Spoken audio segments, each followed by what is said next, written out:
you expect me to sit here? I do.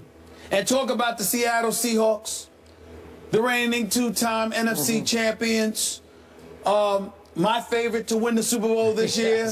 Yes. It does not look good. No. I understand that. Thank you. But I want the record to show. Put that camera back on me, please. Here we go. I want the record Be to careful. show. Be careful. I want the record to show. Yeah, Okay, I'm seriously. always careful. I say what I feel. Yeah. I say what I Really? feel. That's right. Really? You're damn right. Okay. Here's the deal. Real talk Here's on the deal. Thursday. This Here's the Thursday. deal.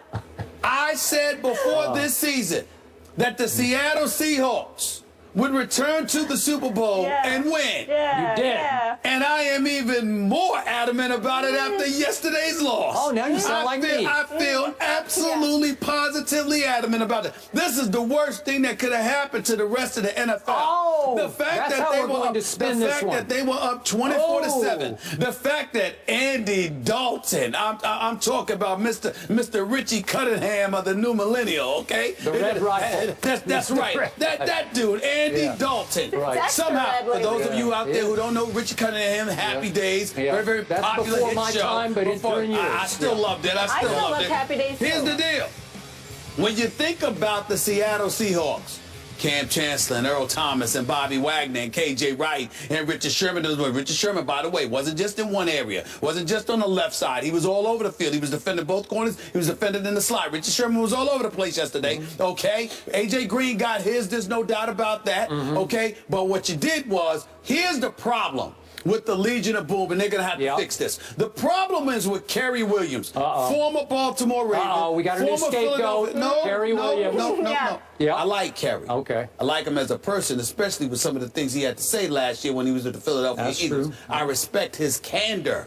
But in being candid, the brother's getting exposed. Okay. Everywhere he went, Andy Dalton threw the football. You understand? I don't care if it was on A.J. Green, if he was on A.J. Green, if he was on Sanu, if he was on Eifert. It didn't matter where he was. Wherever he was, they threw the damn football. This is what they did. They saw Seattle's weakness, and they attacked over and over and over again. Look at the tape. That's what they did. We got to fix that. We got to fix that. So it's more the Bengals than your Seahawks? What are you talking about? I'm saying so it's more the Bengals winning than your Seahawks being bad is what you're saying. The Seahawks won. Absolutely. I mean, the Bengals won. Absolutely, it's more the Bengals winning. Absolutely. I'm saying so that's why you're having confidence in them? That's right, because I believe that listen, Byron Maxwell to me ain't that great, all right? But he looked pretty damn good playing alongside the Legion of Boom. Goes to Philadelphia, gets a little bit exposed, all right? He's not Bradley Fletcher, but nevertheless, he is what he is. I look at Kerry Williams. Yesterday was a very, very bad day for Kerry Williams. We're going to have to fix that. I believe they will. I believe ultimately they will get it together. This defense will rise up because they were offended by what transpired yesterday afternoon in Cincinnati. I think they will respond in kind. I don't think they appreciate what Andy Dalton did against them. Let me make sure I double check these numbers right here before I quote it. Andy Dalton, 30 of 44, 331 yards. The Legion of Boom. Y'all gave up 331 yards passing to Andy The most Dalton. in 2 years. Okay? Let me the most in 2 years. Thank you very much. Let me tell you something right there. Somebody's going to pay for that. Somebody's going to pay for that. How are they going to pay? Because the Legion what I of wanna Boom is going to recognize the errors of their ways. They will respond in kind. They will be back. I have not wavered one bit. As a matter of fact, I am more resolute. And by the way, Beast Mode Marshawn Lynch, did you see him play yesterday? I didn't see him play yesterday. You see him play yesterday? They went into overtime without Beast Mode.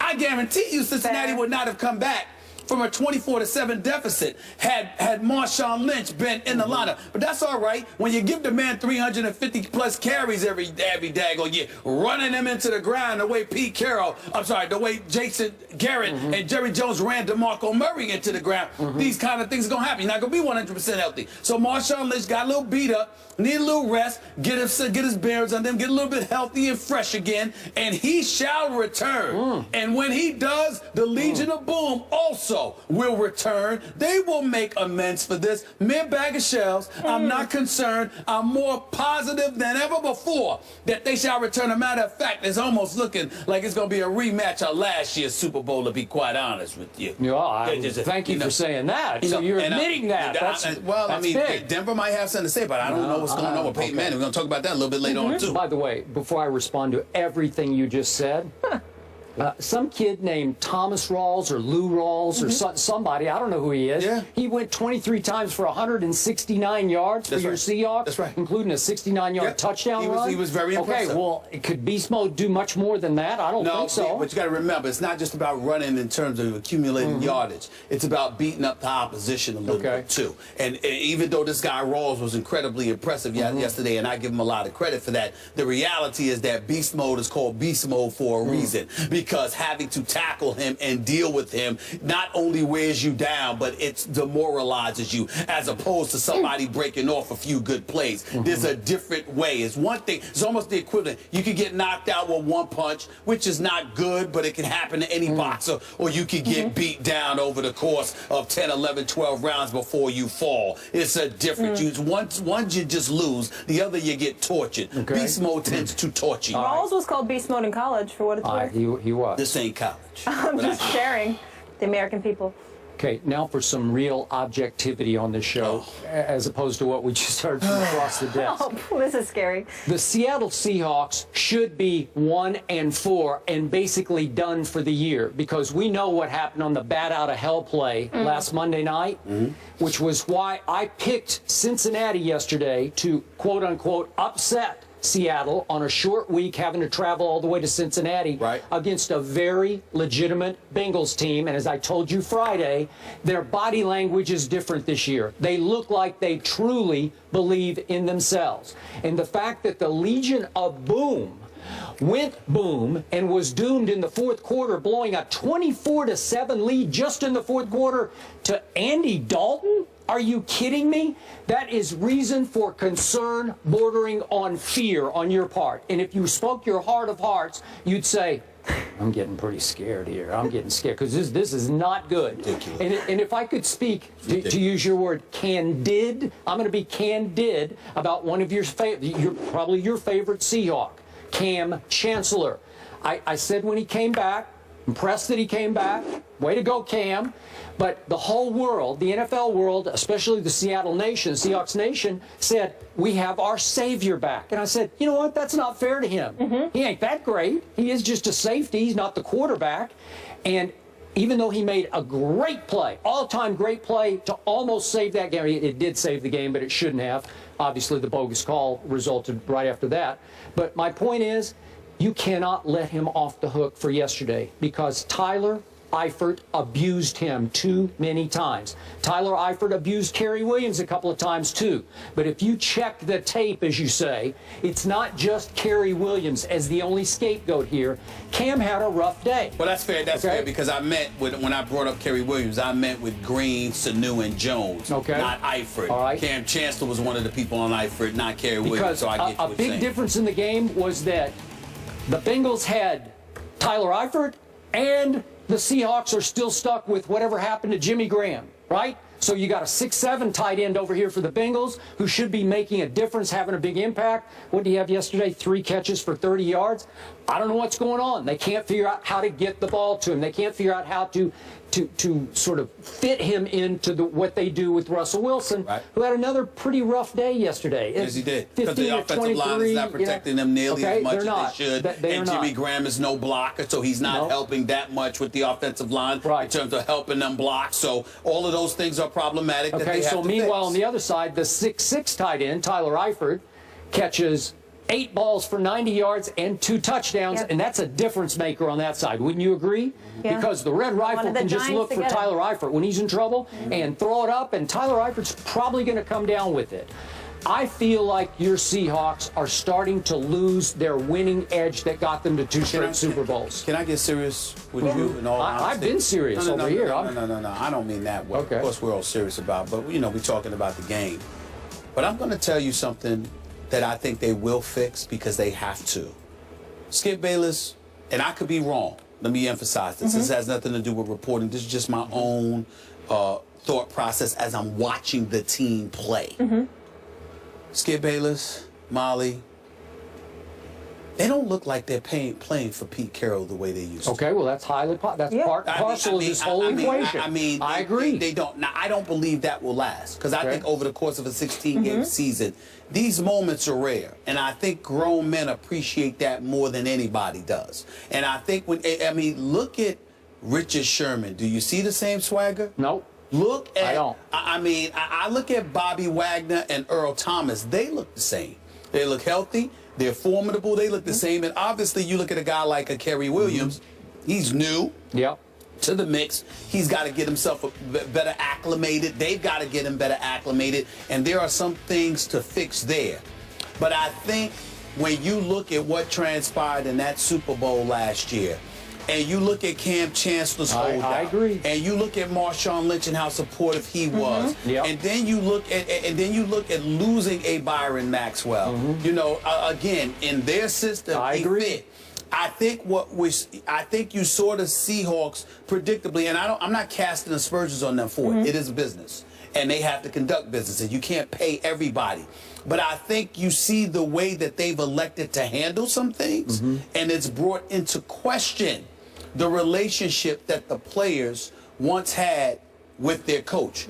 In years past, I saw a team that went out there, you know, I ain't trying to sound like Greg Hardy or whatever. I won't use that analogy. But I will say to you, they went after it. They did. And now you see them, they play hard. They can play at an elite level under most instances. For 3 quarters, they did that yesterday. They did. But the flip side to it is that you just don't see the same chemistry with their coach. They don't trust. A lot transpired. They don't seem. Again, I don't cover the team. I don't want anybody in Seattle quote me. And nobody told me this. I didn't speak to any players about this. I'm just saying that I don't see the same level of fervor. I agree. And just go for it mentality that I want to just say. And even with Richard Sherman, he's out there playing hard, and for the most part, he's being effective. He's still one of the best corners in the game. But I don't see the same swagger. And I don't know why, but I don't see it. I don't see this enthusiasm about getting after the opponent.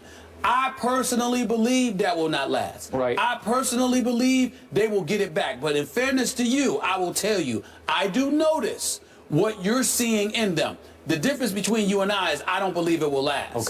That's it.